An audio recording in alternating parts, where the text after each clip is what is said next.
So one day, a Protestant worship leader named Cliff was having coffee with Dositheos, an Orthodox chanter.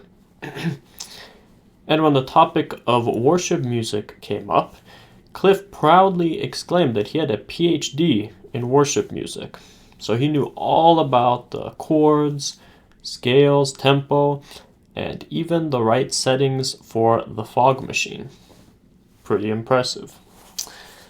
But when he showed Dositheos a clip from their church's worship service, there was a small problem.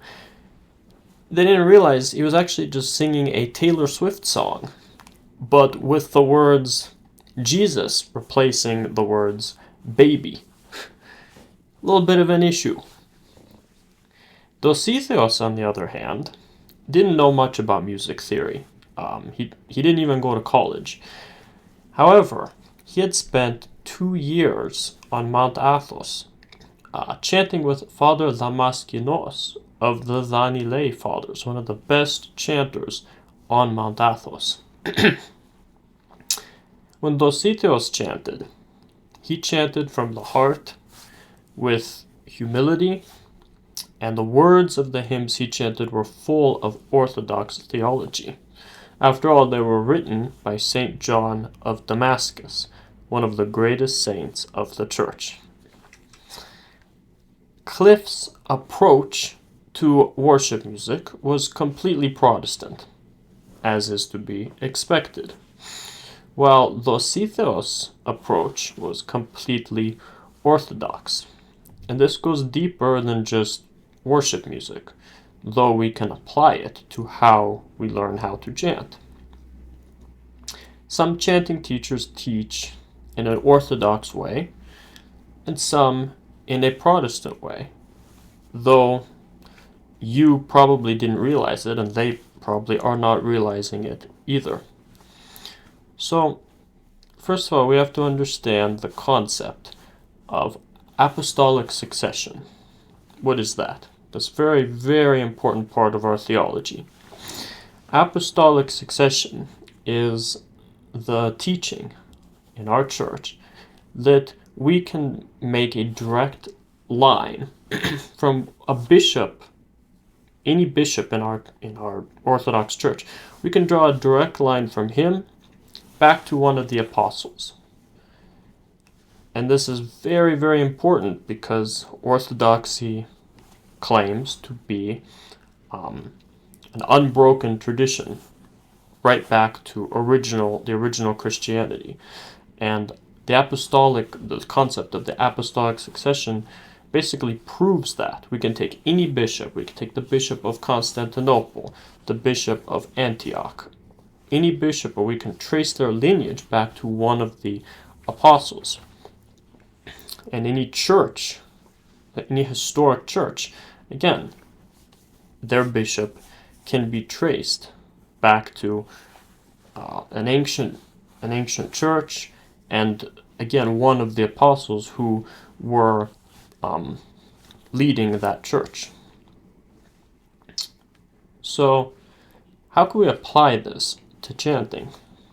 Well, I would tell you right now that your chanting teacher, should be very similar in a sense to a bishop or to one of the apostles, in the sense that you should be able to trace the roots of your teacher back to an authentic school of Byzantine music.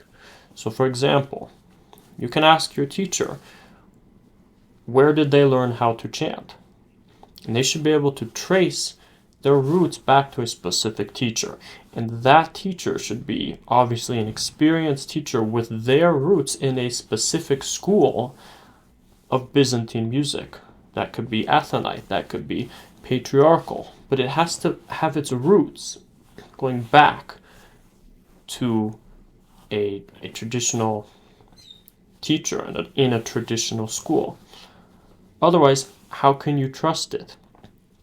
Just like the rest of our theology and everything in our church, our chanting also goes back in history and has a very deeply rooted tradition. So anybody who claims to teach Byzantine music needs to be able to trace their roots back to that tradition and be a part of that tradition, rather than existing somehow independently of any tradition, right? The sort of contrast of this would be, for example, somebody who learns how to chant chiefly by studying textbooks. And studying textbooks is not a bad thing in and of itself, but the person who relies only on textbooks and academic sources and all this stuff, and they base all of their teachings off of things they read in a textbook, independently of this deeply rooted tradition. This is very, what does this remind you of? Well, it's very Protestant. This is not Orthodox. And it's very inconsistent with Orthodox theology. And it's very inconsistent for a chanting teacher to learn how to have learned how to chant and to transmit the knowledge in this way. You cannot transmit the knowledge, you cannot transmit the tradition in this way. Well, why? Well, why doesn't it work for Protestants? Simply because when you independently try to come to your own conclusions based on things that you've read somewhere, independently separated from the context of the tradition, and you just read something in a textbook, and you come to your own conclusions on your own, what's going to happen is you're going to miss out on or misconstrue certain very important things simply because you're seeing it through the lens of your limited experience. And this will cause you to sometimes come to conclusions that are a little bit not accurate, or, like I said, miss out on some very important things that you wouldn't have missed out on or misconstrued if you were a part of the tradition. And it really comes down to humility and trusting those who have come before you, trusting those who know more than you, rather than, completely trusting your own perspective all the time, which is sometimes flawed. Especially those of us who just lived in the United States, were born in the United States, and we pick up a chanting textbook, there's a lot we're going to miss out on. We need to be, again, connected with this tradition, because this tradition does not exist independently. It is deeply ingrained with our faith and with our church and with our theology. And this reminds me of a certain school, which we will call the Angelopoulos or Karas school. And the truth is, a lot of chanting teachers in the United States have borrowed a lot from Angelopoulos and Karas in their teaching. Now, for those of you who don't know, Angelopoulos was a student of Simon Karas, and Karas, for those of you who don't know, was a sort of musicologist, sort of academic who studied chanting in Greece. The way he studied it was very interesting. The way he studied it consisted of, again, looking through manuscripts, looking through textbooks, and through those manuscripts, through those documents, he came to various conclusions about various things related to our chanting, the intervals of certain modes and the interpretation of certain things. And because he came to those conclusions independently, in a sense, in many ways, this is a generalization, but he came to those conclusions independently, kind of on his own, even though it seemed the things he was reading seemed pretty clear to him, seemed pretty straightforward as he was interpreting it. What ended up happening is his findings were in many ways not consistent with the way of those who were actually a part of the tradition. They were not consistent with what you might see with Stanitsas or Neochoritis or Baikopoulos, people who can actually trace their lineage back to the famous chanters like Iakovos Nafpliotis. These chanters who we deeply trust and are a very reliable part of this tradition. And again, when you divorce yourself from that, what's going to happen is you're going to just miss out on certain things. It's inevitable. It's going to happen inevitably. That's why, again, it's very, very important to basically to be a part of, to maintain and be a part of this tradition. And how do you do that practically? I would ask your teacher, who did they learn from? And they should be able to trace their lineage back to one of the schools of Byzantine music, whether that be Athonite, patriarchal, whatever it may be.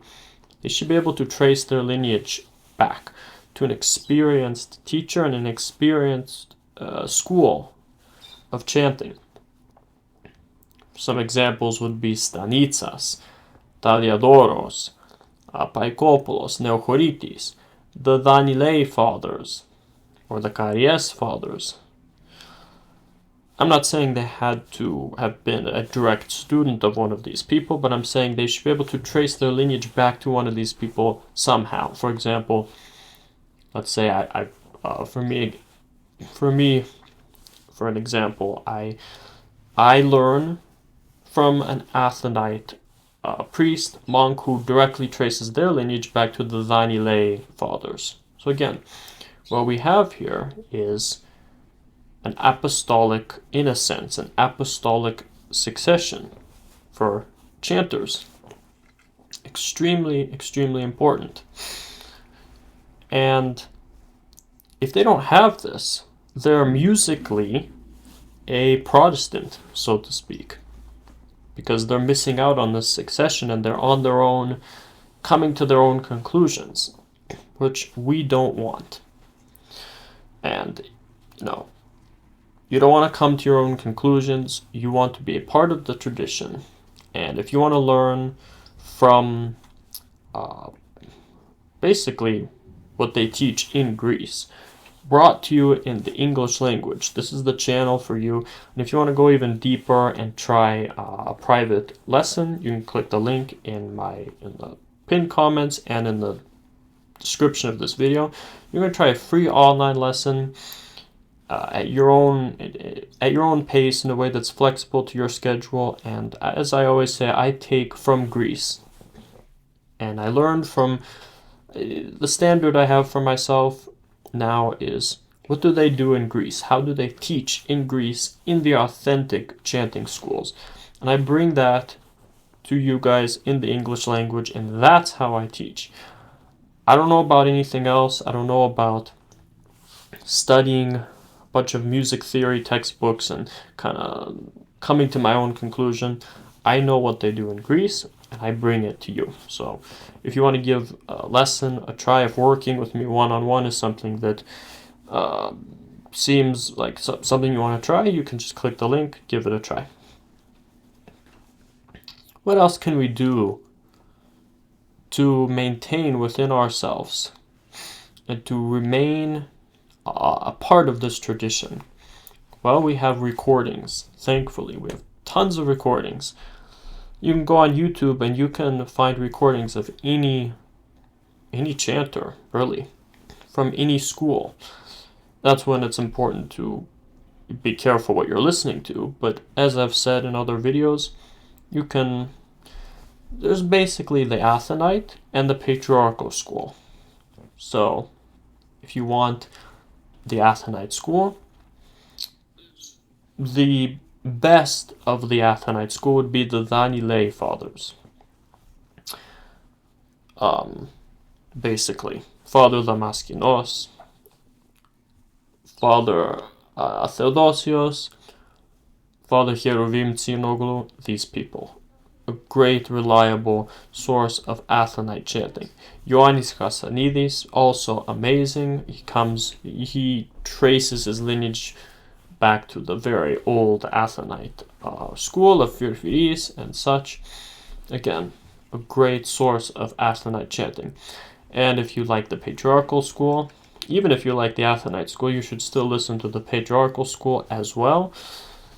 And that brings us to people such as, like I said, Stanitsas, Paikopoulos, Neochoritis, a source of chanting where you just can't go wrong. And that's because these people have their roots tracing back to, let's say, Iakovos Nafpliotis and the famous chanters of the olden days who kept the tradition intact. And one thing you can do right now is you can go and you can listen to these people. And by doing that, you are connecting yourself, in a sense, with this tradition, which, as I've said, is extremely, extremely important. And I hope this is helpful for you, and I hope you can remember to learn to chant in an orthodox way, because as I've shown you, there is an orthodox way to learn how to chant. God bless you.